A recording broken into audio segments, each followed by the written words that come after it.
चौक से। मंदिर में भक्तन के भीड़ लगल सब करे जय जयकार सुनू न मैया ये।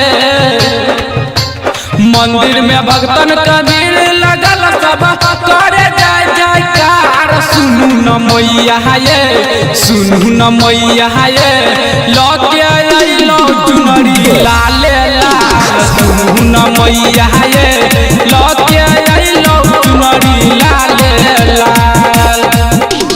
मंदिर में भक्तन के भीड़ लगल सब करे जय जयकार सुनू न मैया ये। सुनू न मैया ये लौके अइलो चुनरी लाले लाल सुनू न मैया ये लौके अइलो चुनरी लाले लाल।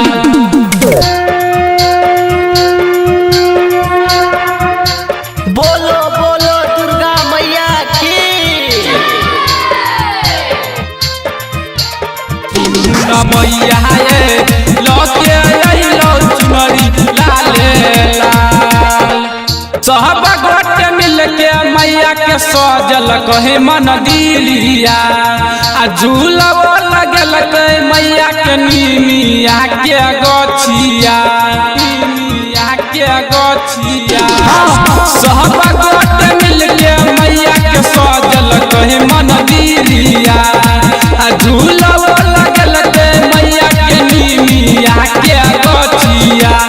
मंदिर में आके डीजे बजा के करे खूब धमाल सुनू न मैया ये। सुनू न मैया ये लौके अइलो चुनरी लाले लाल सुनू न मैया ये लौके अइलो चुनरी लाले लाल।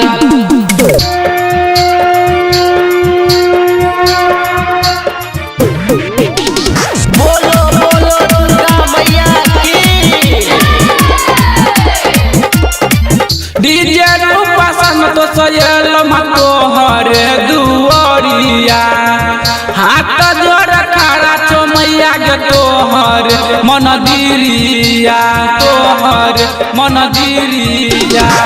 डीजे जहन दसवर मैया गे येलो तोरे दुआरिया हाथ जोड़ खड़ा छो मागे तोहर मंदिरिया।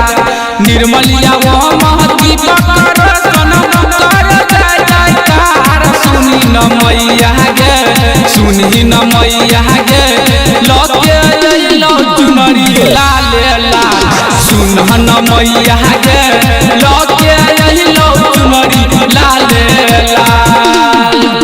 जय माँ काली रिकॉर्डिंग स्टूडियो फुलपरास चौक से। 91 13 90 67 65।